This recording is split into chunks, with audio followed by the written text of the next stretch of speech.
Memiliki sebuah sepeda yang ringan adalah dambaan semua goeser. Semua yang punya sepeda, tidak ada yang mau punya sepeda berat, termasuk saya. Akan tapi, apakah upgrade sepeda untuk menjadi ringan itu worth it? Apakah sepadan dengan pengorbanan dan tentunya uang yang kita keluarkan? Mari kita bahas. Jumpa lagi dengan saya di channel saya ini, Pedal Team. Memiliki sepeda yang ringan tentunya adalah sebuah dambaan bagi semua goeser. Hampir semua kalau belum beli sepeda, yang pertama dilihat adalah diangkat ya, dilihat nih sepedanya saya ringan apa enggak, termasuk saya. Apalagi ketika kita mulai beranjak dari era sepeda baja atau kromoli ke arah aluminium dan kemudian ke arah karbon atau titanium ya, seperti zaman sekarang. Keringanan tentunya menjadi satu faktor yang sangat penting. Tapi akan terjadi di satu titik di mana keringanan itu menjadi sesuatu yang benar-benar mahal ya, yang benar-benar memakan biaya dan bahkan di beberapa sisi bisa mempengaruhi performance kita. Saya akan bahas masalah upgrade sepeda menjadi lebih ringan ini. Memiliki sebuah sepeda yang ringan itu tidak murah. Nah, sebelum kita mulainya, kita bayangkan saja yang kita beli ini adalah sepeda baru ya, karena kalau membeli sepeda bekas itu variasi harganya terlalu tinggi. Membicarakan sepeda yang harganya sama, mungkin sepeda yang beratnya 13 kilo dengan yang 8 kilo itu bisa berbeda antara 30-40%. Tapi mulai turun di bawah 8 kilo ini harganya mulai melonjak ya. Dalam artian untuk mengurangi 1 atau 2 kilo itu banyak sekali pengorbanan yang harus dilakukan. Dan harganya bukan 30% lebih murah lagi ya. Bahkan ada yang harganya bisa sampai 3 atau 4 kali lipat dari harga sepeda yang beratnya tidak terlalu banyak sebenarnya. Nah ini kita harus melihat apa yang mau kita capai dari sepeda itu. Banyak yang kita lihat ya, sepeda-sepeda yang sudah menggunakan karbon semuanya dan harganya juga sudah sangat tinggi. Tapi apakah keuntungan atau advantage yang kita dapatkan itu sesuai? Ya, menurut saya di video ini tidak. Sepeda yang ringan itu hanya akan berpengaruh ketika kita sedang climbing atau ketika kita sedang bicara masalah podium. Ini sekitar 3 atau 4 detik di sebuah race yang mungkin 50 atau 60 km dan average speednya di atas 38 atau 40 km per jam. Di sini baru kita bisa mulai melihat perbedaan antara yang sepeda yang ringan dengan sepeda yang lebih berat. Dan yang harus kita ingat adalah ketika kita bicara masalah racing, kita bicara di mana goeser-goeser atau pesepedanya itu sudah ada di peak performance, di mana berat badannya juga sudah optimal, dan apabila dikurangi lagi akan mempengaruhi power output mereka atau bahkan kesehatannya. Jadi badannya sudah sangat langsing dan sudah tidak bisa dikurangi lagi. Di sini kita bicarakan antara 1 atau 2 kilo itu sangat berpengaruh. Dikarenakan mereka sudah tidak bisa mengurangi berat badan lagi.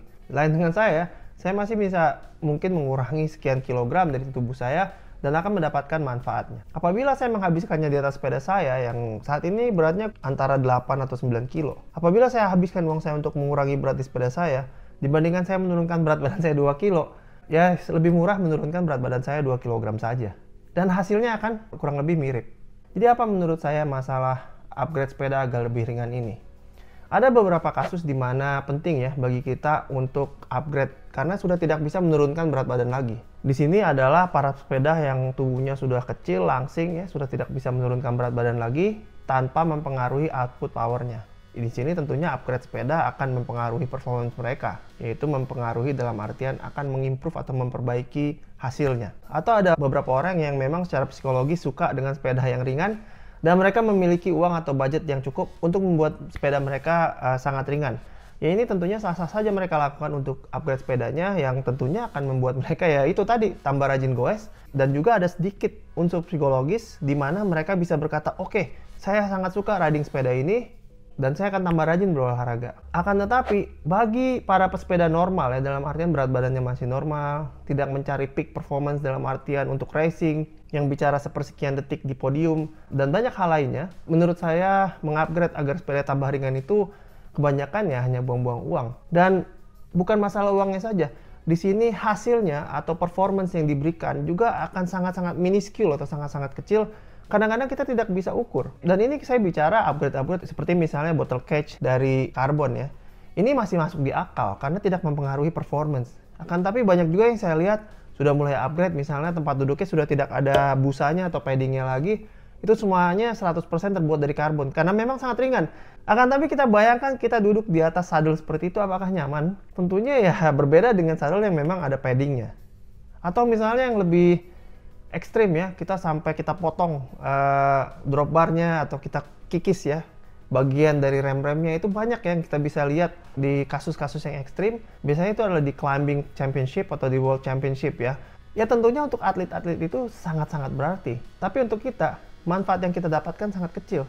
Bahkan ada beberapa hal di mana menurut saya upgrade untuk sepeda lebih ringan itu jangan dilakukan. Mengapa? Apabila kita mulai memodifikasi struktur dari sepeda itu, maka sepeda itu akan menjadi tidak aman, gampang rusak, dan durability-nya tentunya akan berkurang. Menurut saya, apabila rekan-rekan benar-benar hendak membuat sepedanya lebih ringan, yang pertama yang rekan-rekan lakukan adalah mungkin membeli carbon wheel set. Itu rekan-rekan akan merasakan manfaatnya secara langsung dan lebih fun ya, lebih menyenangkan sepedanya, lebih enak dipakainya. Atau mungkin kalau ada budget lebih ya bisa upgrade group setnya dari 105 ke Ultegra misalnya. Itu bisa mengurangi beberapa ratus gram atau mungkin upgrade ya bannya atau inner tube-nya. Tapi yang saya sarankan di sini adalah lihat apa yang mau kita tuju dari bersepeda. Mungkin uang itu kita bisa pakai untuk hal-hal lain ya, seperti misalnya cyclocom atau power meter. Apabila kita terlalu fokus untuk membuat sepeda kita ringan, upgrade-nya itu tidak ada habisnya. Beli skrup di sini, beli ini, beli itu, yang sebenarnya hanya cuma 0,0003 gram. Itu sebenarnya cuma hanya secara psikologis saja. Secara performance tidak banyak berarti. Oh ya rekan-rekan, apabila rekan-rekan mendapatkan video ini berguna, klik like, subscribe, dan lonceng. Support saya terus agar saya bisa upload video-video yang bermutu untuk rekan-rekan. Jadi kesimpulannya begini rekan-rekan.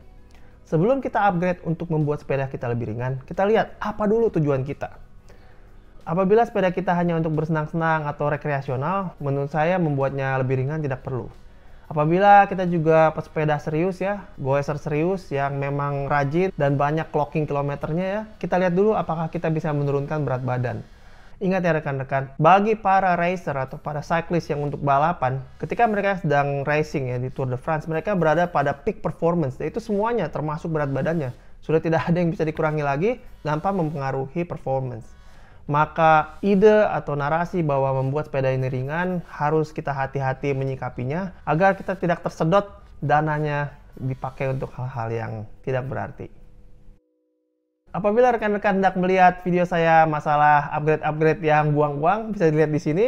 Tapi ada juga upgrade-upgrade yang berguna, yaitu bisa dilihat di sini. Ingat ya rekan-rekan, tetap semangat goes dan salam pedal team!